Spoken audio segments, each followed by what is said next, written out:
Welcome to the event, Digitalization as the Challenge of the Times, here in the State Representation of Hessen. I'd like to warmly welcome our guest today, Dr. Martin Hein, Professor Dr. Martin Hein, who from 2000 to 2019 was Bishop of the Evangelical Church of Kurhessen-Waldeck. Since 2018, he's a member of the Council for Digital Ethics of the State Government of Hessen. Before that, he studied law and theology at the University of Frankfurt am Main and Erlangen, and he held different positions also in teaching, and he was very active economically.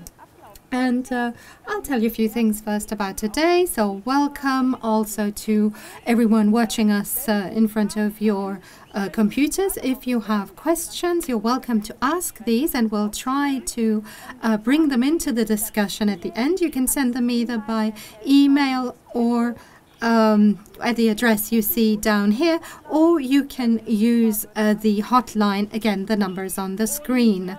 And I'm going to give the floor to Minister Puttrich, who is going to make the introduction, and then we will have a keynote speech given by the Minister for Digital Strategy, Dr. Christina Sinemus. We're very much looking forward to the discussion and to any questions that you may send us from in front of your computers.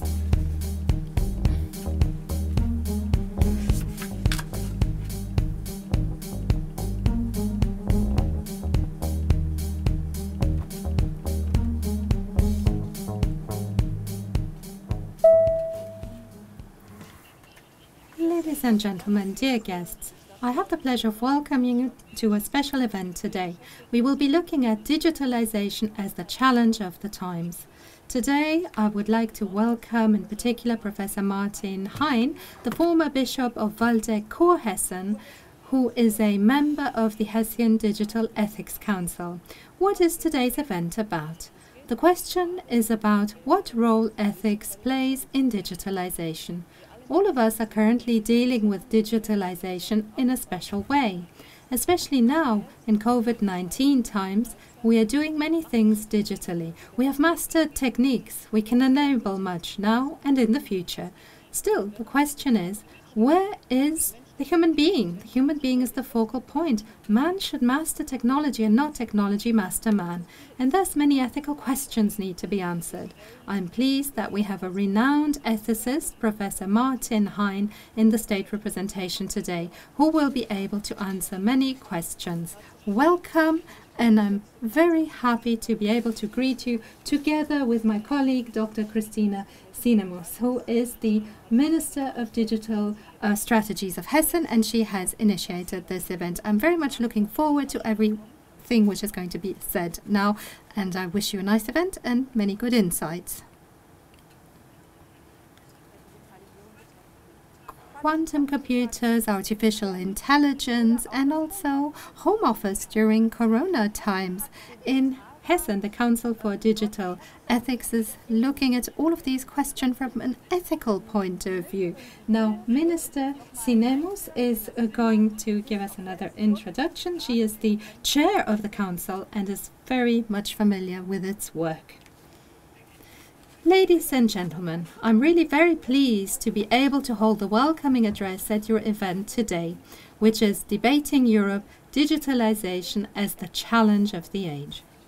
I am particularly pleased that one of the guests today is a guest whom we also have the pleasure of welcoming here frequently, namely at the Council of Digital Ethics. It is Professor Hein, and he is not only a member of the Council, but he also helps steer this Council into the future in such a way that allows us to develop digitalization in Hessen in a responsible and accountable way, and above all, for and with the people. The Council for Digital Ethics was founded in September 2018 by the Minister-President of Hessen, Volker Bouffier, and I have the honor and pleasure to take over this council once I take office. We have consolidated this Council for Digital Ethics, and we have appointed 22 personalities to join us in shaping the future of Hessen. The future at the interface of digitalization. We've done this by composing the council in such a way that it represents society at large. This is a very heterogeneous group, ranging from craftsmen and startup entrepreneurs to nerds, YouTubers, but also representatives from business, science, researchers, and, as I said, the churches are represented by Professor Hein and Bishop Batzing. The task of the council is, on the one hand, to be a reflection ground for our digital projects, to look at questions such as, is this really the digital future? How we, the representatives of society, imagine the future of the state to be? Is this how we want to experience innovation, creativity, democracy, how we want to experience freedom at the interface with digitalization? And on the other hand, the Council for Digital Ethics is meant to provide input to the state government, input on important issues such as, how do we want to work in the future? How do we want to live in the future? That is why the first discussion paper was published recently on the topic of the World of Work 4.0. In it, 6 guiding ideas, 6 guidelines for our political action were recommended by the Council for Digital Ethics to the state government of Hessen, and we will try to take these into account in our digital actions in Hessen. Professor Hein will certainly address these issues. But one guideline of the Hessen state government when it comes to everything we do at the interface of digitalization is we must act in the service of people. We want to act in such a way that people benefit, and we want to do it responsibly. That is, based on our values and democratically and in a future-oriented manner. I wish you a pleasant discussion, and I look forward to hearing from Professor Hein at the next Digital Ethics Council how it turned out. Welcome once again, and we are going to start our talk today. Now, for the beginning, I thought we would start with 3 brief questions. And then you have the possibility of choosing one answer. I'd like to know from you, now, pastoral care in Corona time, per software Teams or over the telephone? Software team is more tiring, but better,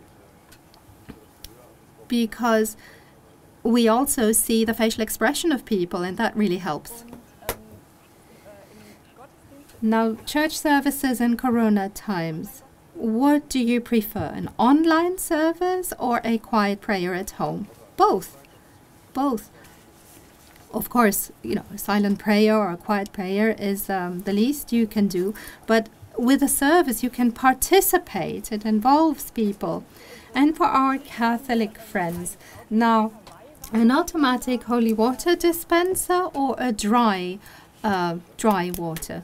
Well, I have to say the dry ones, which I saw when I visited some Catholic churches, well, I found them a bit frightening.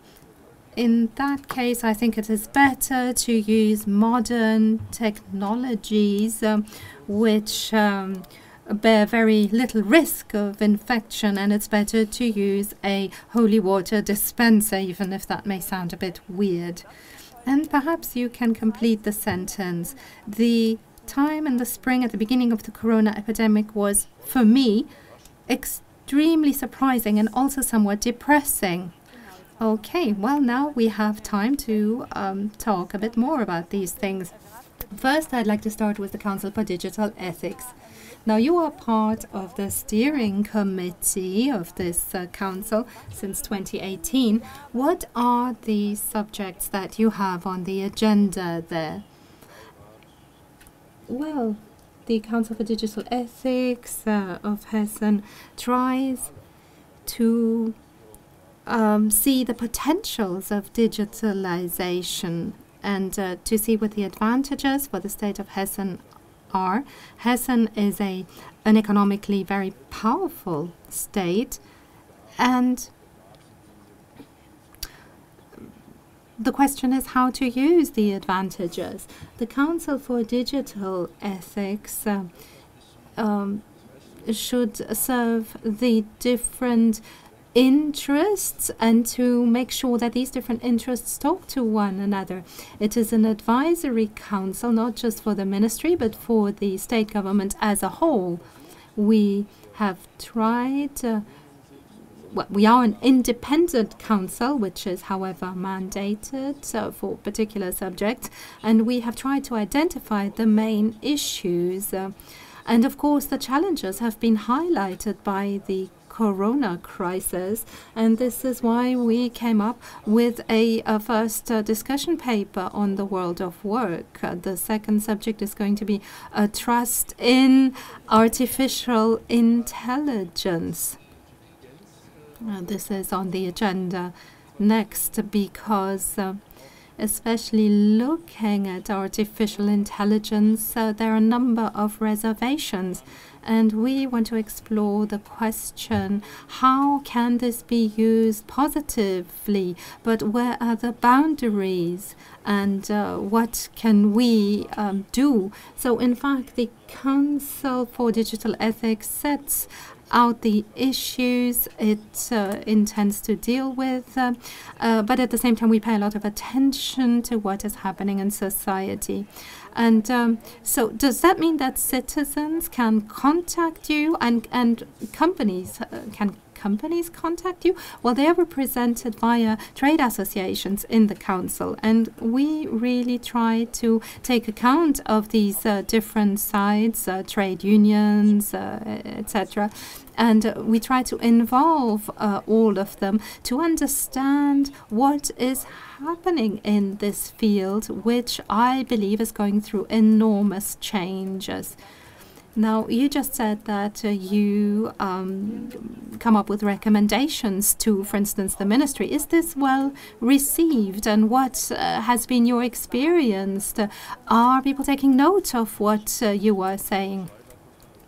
Well, one has to say that the Council for Digital Ethics of Hessen is not the only council that looks at these questions. We have the German Council for Ethics, the Leopoldina Academy also examines such questions. So we really try to focus specifically on Hessen, and this means in a time of globalization that we cannot limit ourselves to Hessen, but we have to try to be very practical about these questions. And however, it is not just about looking at what should be done practically. No, we are asking how we can implement digitalization in a responsible way in the state of Hessen, and how can we promote it. Yes, and you just mentioned that the first paper was about the world of work, and this, of course, is particularly of interest for us now in this pandemic. Perhaps some people don't have access to a computer, or they're not so used to dealing with it. Now, what would the council say? What would you say? What can be done to make sure that no one is left out in this digitalization process? The first analysis show that the access for using the opportunities that digitalization is offering are really not equally distributed, and this is then an ethic question about participation. And I would like to explain it further. We made a huge step as far as the application of IT technology is concerned. I would like to say e-learning, e-teaching, and we realized that we are not only writing at a blackboard, but we do have different forms of making people participate but obviously you need a certain equipment. Let's say there were many people who have the equipment. Very often you have a room for that. But look only, we do have one migrant family. They have a very small flat, three children and only one mobile phone.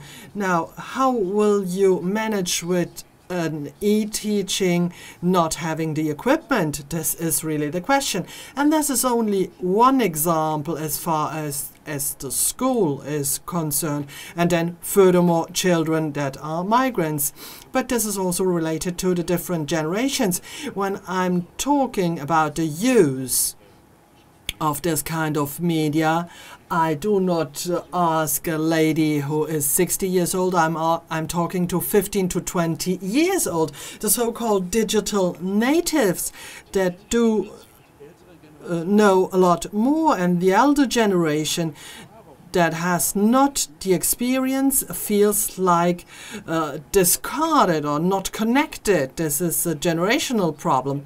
And what I heard lately, it is also a gender topic as far as men apparently seemingly have more advantages from digitalization more than women. And how can we therefore manage to have equal access possibilities? And this means also investments. Very concretely, digitalization is not something that you get at cost zero. It costs money. And do you see the politics, or do you see also associations in the society, or also the church, to integrate this into the daily life? Obviously, church and associations can contribute, but it's really a political challenge for which you need a certain funding. And I guess if one day we will look back to Corona, we will need to say that with the whole crisis of the pandemic, we had a huge sprint in innovation, and otherwise we wouldn't have experienced it. So you would say that Corona was, let's say, helpful as far as digitalization is concerned. I wouldn't go into the religious field, but it was really something that led to a big step. And I would like to come back to the home office. Many of us are working here in a home office, and for many probably it wasn't feasible beforehand. Now it should be feasible, and then you have something that is not so clear in between work and free time. I'm sometimes working in my kitchen.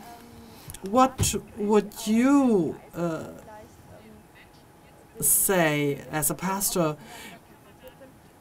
How could you find a good distinction for your daily life? Now, first of all, we have to say that home office is something that many people do like, because you have to consider that some people need up to 2 hours to go to their office in order to do what they now are doing from home. So it's something that gives you more room for your family, your spouse, and also for your hobbies. But there's also a strong request to be present, and we have this danger about 24/7. So you have to be there around the clock, and we only knew these from the CEOs, and now this is going down to all the co-workers, and there we need a clear distinction and decision. Where is my family life starting and where is my working space and time? And this can be done only if with an open discussion, because otherwise you will be there all day long. But we are also talking about safety and protection, because this is something related to the personal life. For example, what kind of chair do you use when you are working at home? Are you using a normal chair, or do you have a working chair that is good for your health? Do you have the right monitor? Is it big enough? Is it only a tablet? All these are questions that are very important and that have to be discussed. And the best thing to enhance the home office would be obviously to offer all these things, but these are high costs. And apart from the question, who is paying for the energy when I'm sitting the whole day long in my home office? And the company might also ask, what is happening with all the rooms, with all the offices that we are not using anymore? Because this was a huge investment too, and very often there are still loans on it. There are so many things that are changing. But in order to answer your question, this is something everybody has to say clearly. This is the very border. In this kind of digitalization, the single person has to take responsibility. Yes, the home office just leads to that, and therefore it would be fatal if we would work only in the home office. And if you had worked in an office before, then you could communicate with your co-workers, and I think that there should be certain times in an office in order to have people communicating with each other. Being alone, talking to others, leads to a kind of isolation that is not good for us as human beings. And then family and the partner is obviously involved, and that might be critical. We already talked about health, because it's also very helpful to have some social context. I ordered a special stool, a special chair to work on, and there are many interfaces. And one question that is always discussed: up to which point the data about health should be stored in order to allow medical doctors to consult them. And on the other hand, we also have the protection of these data that has to be guaranteed. Where do you see the limit? What might be the right balance in between health data that are stored and then the protection of data, so that not everybody can access? We talked about big data, and we discussed the whole thing, and we talked then about data sovereignty. This is more than data protection, because sovereignty is considering that data are personal belongings, and I have to decide whom I want to give this data to, and that this is already happening if I'm using WhatsApp, Instagram or Facebook, and that I give my data rights away. Many of us are not considering this. And like this, we get more transparent. The experience in other countries, like in Estonia, where everybody is digitalized, shows that there is a positive potential, but also some danger. Digitalization is like so many things in the human life, connected with challenges and also with opportunities. This is the case here too.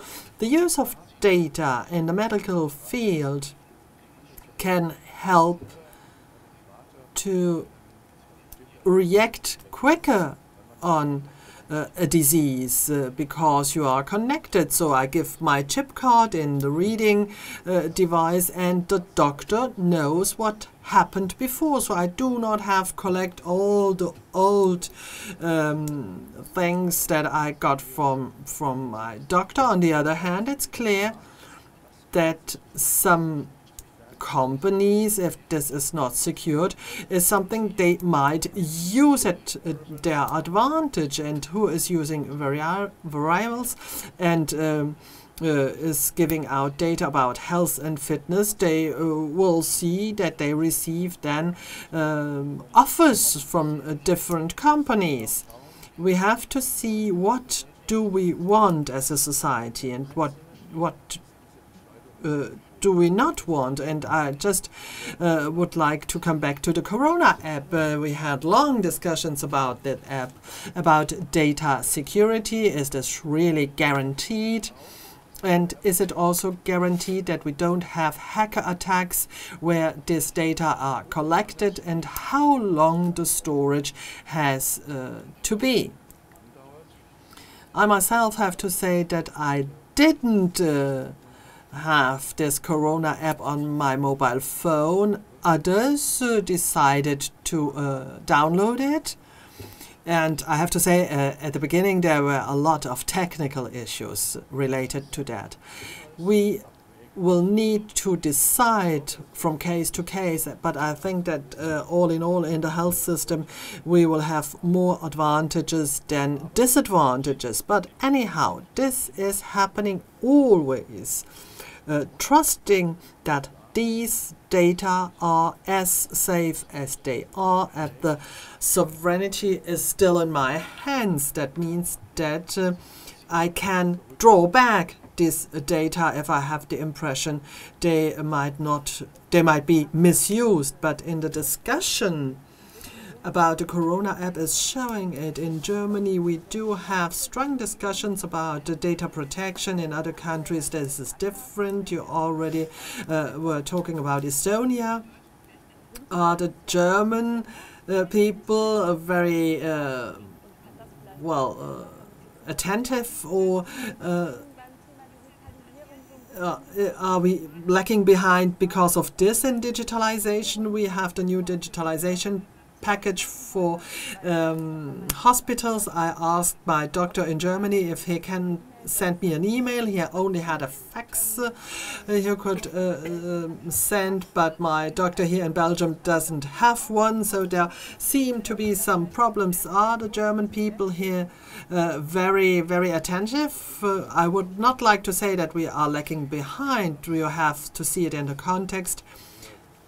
We have places where Europe has to find his place. We have the US, we have China, and then we also have at the end also India, what is often not considered as far as IT is concerned. And Europe has to find its place. And very often people say that we are always thinking too much about these things. But ethics are helpful to allow to be mindful with our data. And if we can have a discussion, then we might also consider these things. But it's not only in this case that people are saying that the German people are thinking a lot. It's not a bad thing. It shouldn't lead to the fact that in all the progress we have in the technical field, we are first stopping or warning people. So we should have an open discussion, yes, an open discussion with all these questions, and this needs also the opportunity inside the society to have this discussion, and therefore these digital devices might be helpful. I received a question that is fitting. Katharina Henning is asking on the basis of which criteria you are considering these problems in the Ethics Council.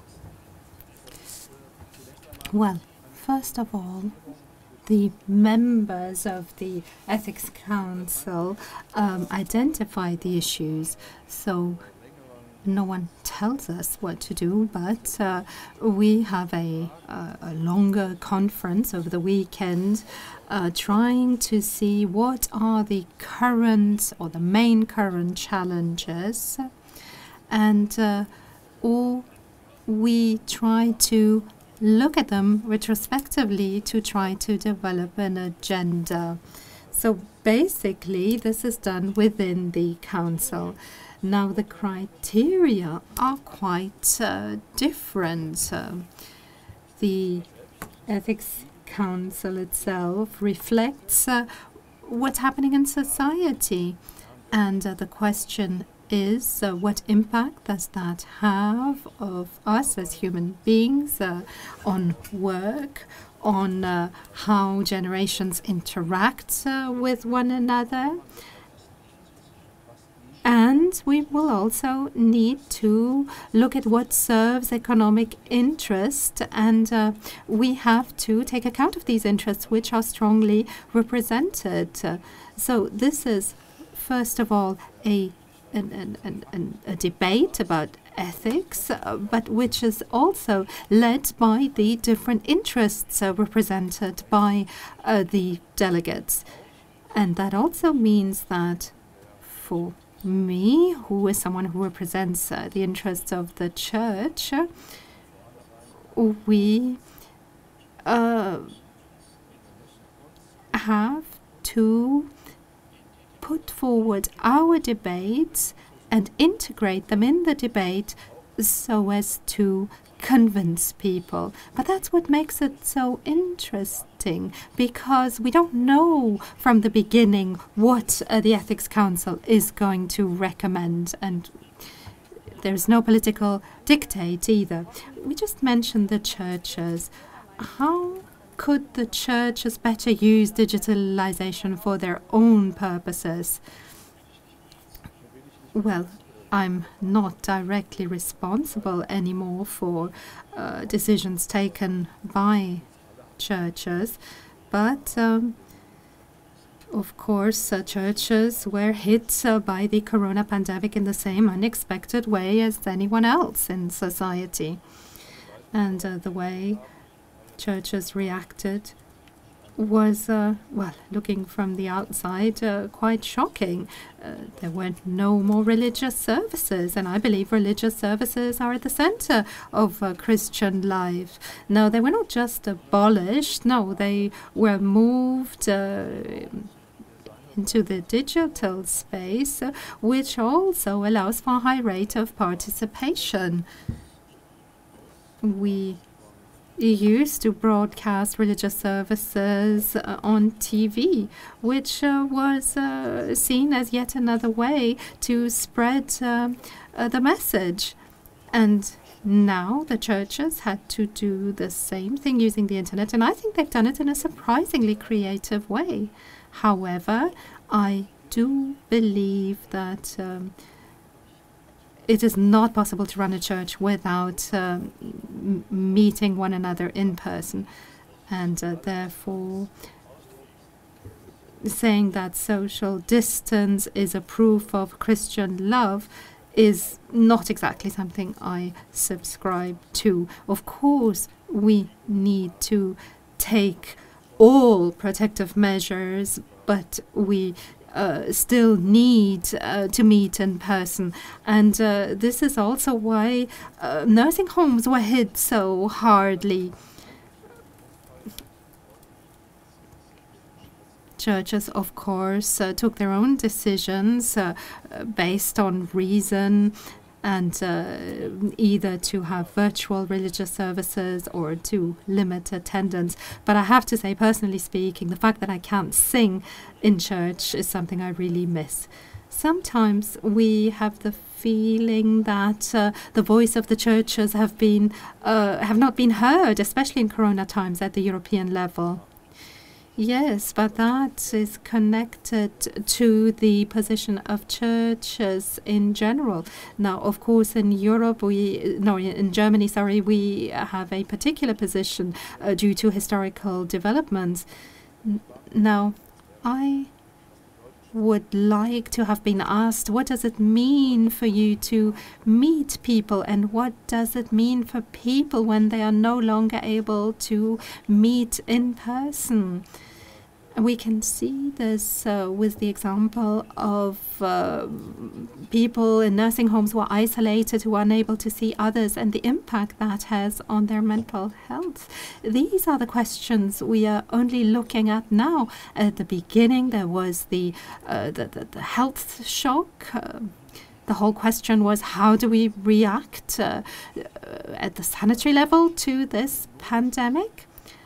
And then the economic question arose. How can we continue to function, to run our businesses, to earn money?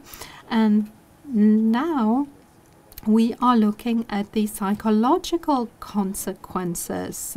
What is the impact on the way we deal with one another? And here's a question from Mike Rals. What experiences have pastors made in the lockdown?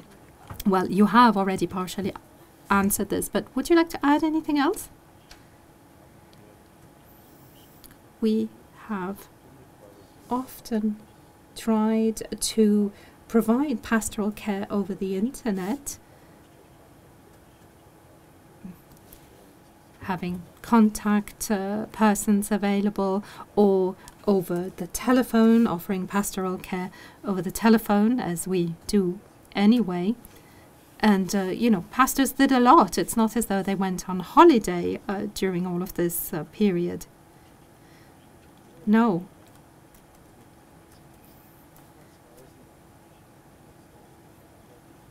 But the way in which we work in churches was severely curtailed. And we noticed, of course, that we were unable to do everything virtually.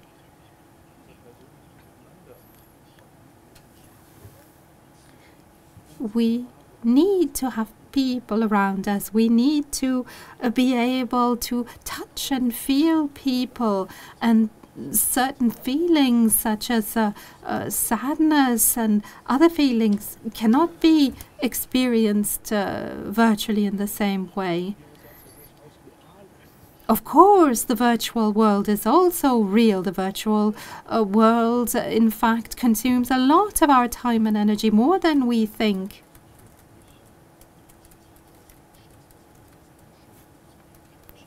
But being together and having social, physical contacts is part of being a human.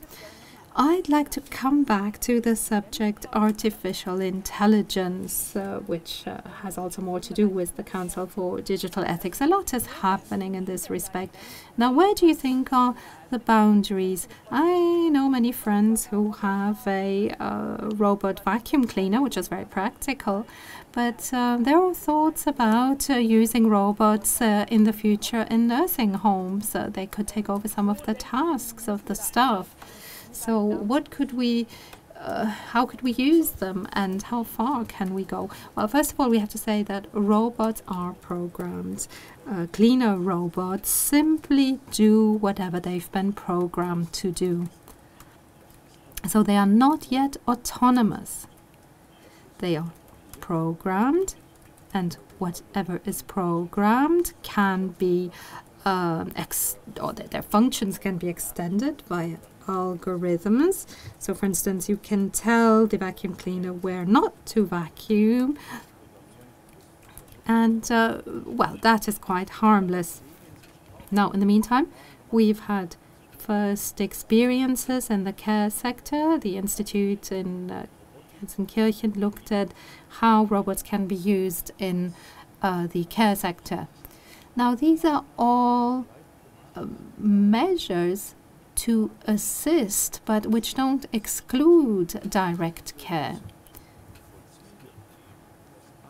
For instance, robots can be used to help people lift certain things.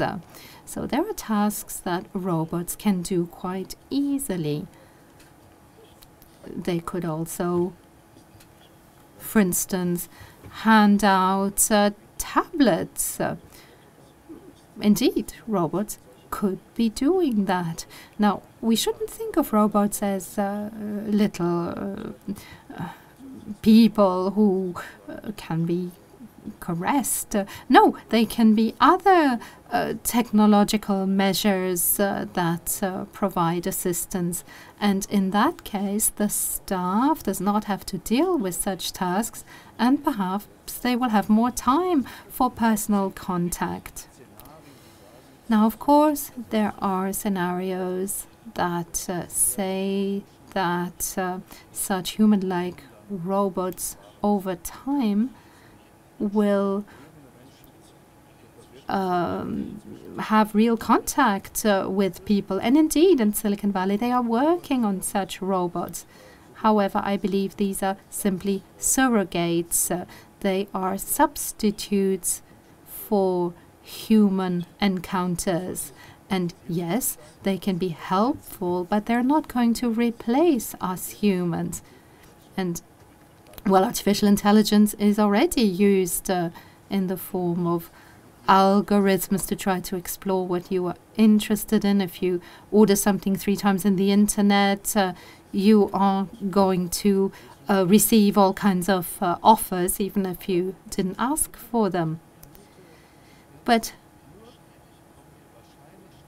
however, in future, we are probably going to reach a stage in which artificial intelligence will reproduce itself and will therefore become autonomous.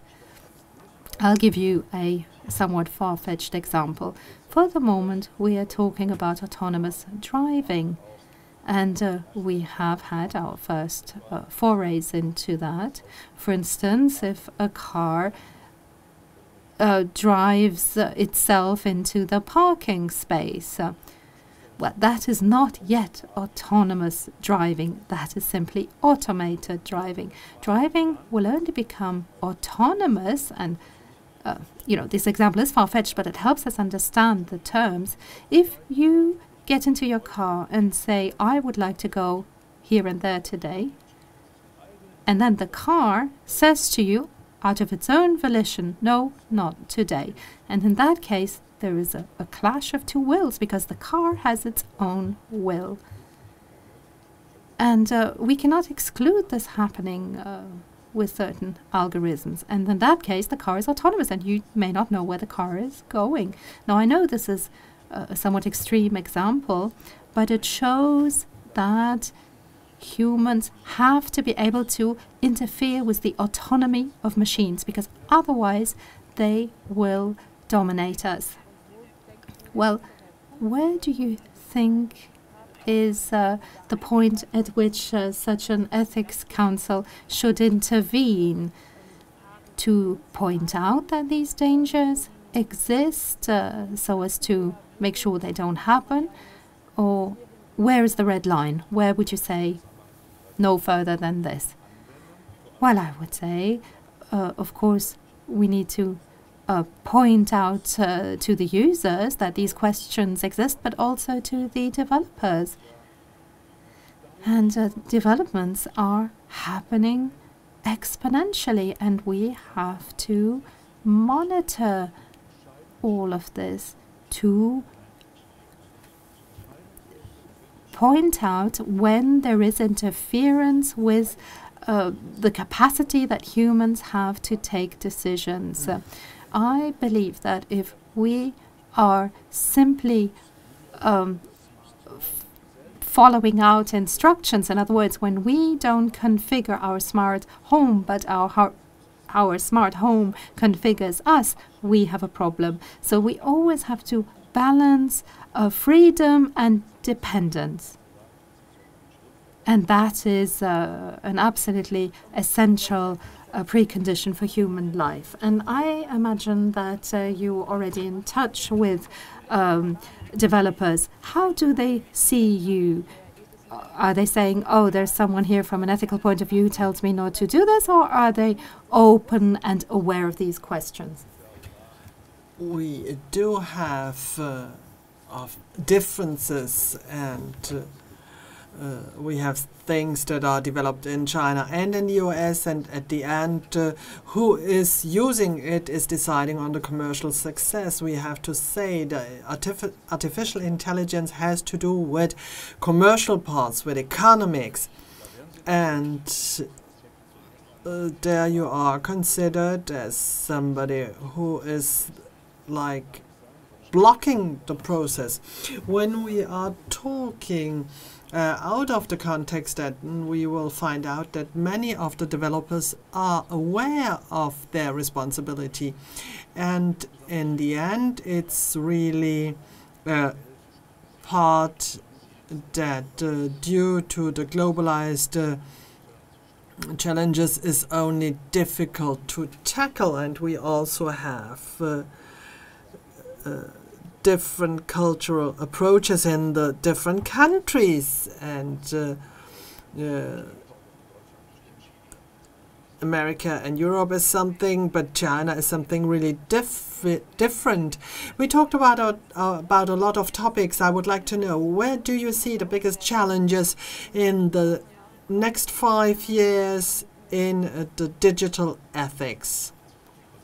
I can see that very concretely. I see the biggest challenges in looking at investments at schools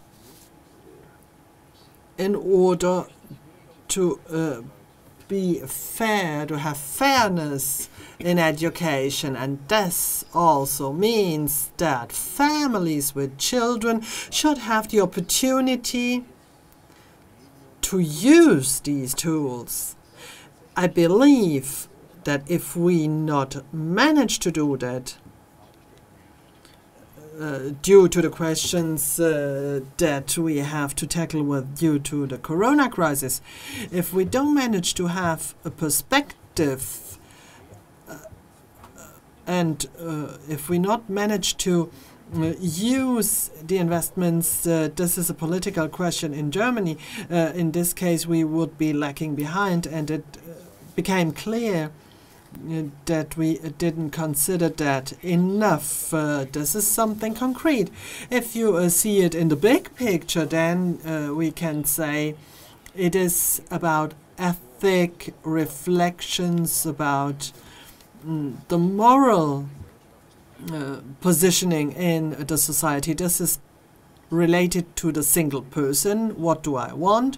What I am able to do? What I do not want at all. But it's also societies in Germany or Europe where we have different parts, like in the whole world with the discussion, and then you ask probably, well, where has this to be done? And I guess the United Nations should be a platform, or here in Europe, the European Union, in order to be able to discuss all these things and then reach an agreement. Well, we now received some more questions. Susanne Lohmiller from Marburg is asking in which questions we have a controversial approach in the Ethics Council. Well, there aren't for the moment, because the Council for Digital Ethics is not working that long yet, and there are discussions anyhow as far as the working world is concerned. How do we deal with all the persons who did work up to now in fields where you really work with your hands and where the growing digitalization leads to automation that, let's say, will lead to the fact that these people might lose their work. Corona shows us already now effects, because we see that some companies are firing people, and this is due to the position that we are seeing here, potential conflict. Are there also proposals for solution? The German parliament and also the regional parliament in Hesse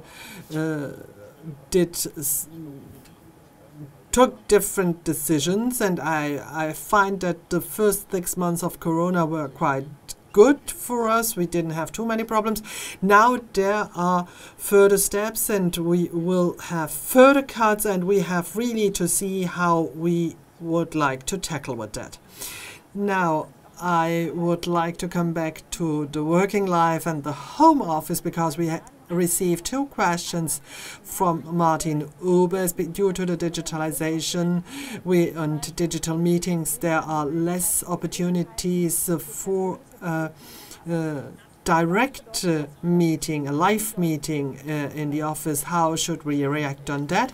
And I have a question for Mrs. Pöhlich. I'm member of the representation of the women from Hesse, and we see a big danger in the home office, because women might be here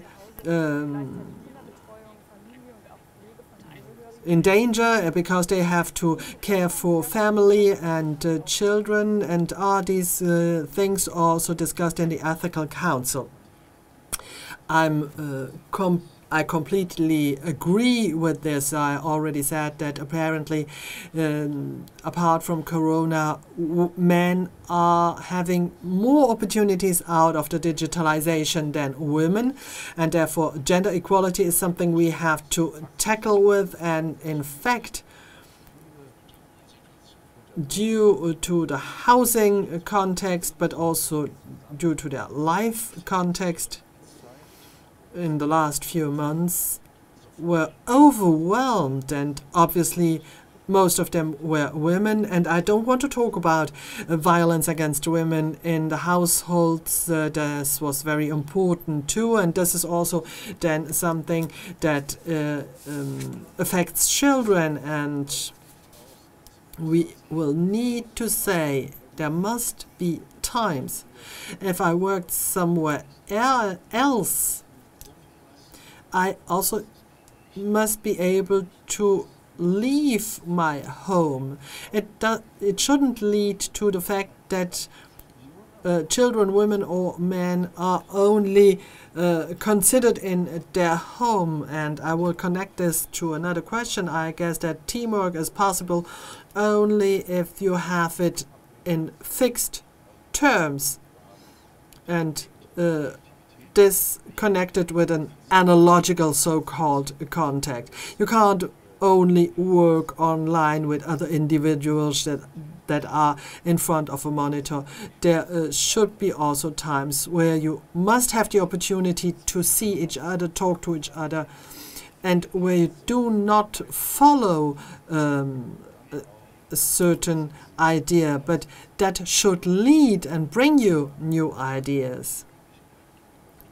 So for people in an office, we should consider both the opportunity to work in a home office, but not to be obliged to do so. If somebody says, I need this distinction, should have the opportunity to work in the offices, in the premises of the company. Now we have one further question of Mrs. Clare. digitalization will be can't be successful if we don't have quick internet, and this is very often the case in the rural areas. Can you say something about that? Yes, that's true, and this is also what the government in Hesse wants. In Kassel it's not that difficult, but in the north of Hesse we do have areas that are detached from the net. This is a political question too, and also about the equality of access, because everybody should have equal opportunities to access the internet. Just see Estonia, you have hotspots all over the place. You can use them without paying for it, and this is something, a challenge that we have to tackle. And as far as I can see it, this is something that we want to do. Just a last quick question. Which is your favorite app on your mobile phone? Well, it's WhatsApp. So I say thank you to everybody who followed this discussion at home, in the office, for the questions you were asking, and obviously to the representation of Hesse for the organization, and Professor Martin Hein, because he was here with us to discuss. And I would like to tell you that we have another meeting tomorrow here in the representation of Hesse for the European Reconstruction Plan for industry. We have Rasmus Andresen, Barbara Kaufmann, Director in the European Commission, and Dirk Meyer from the working part, and then we have Mr. Kafsak from as a moderator. I wish you a wonderful afternoon and day.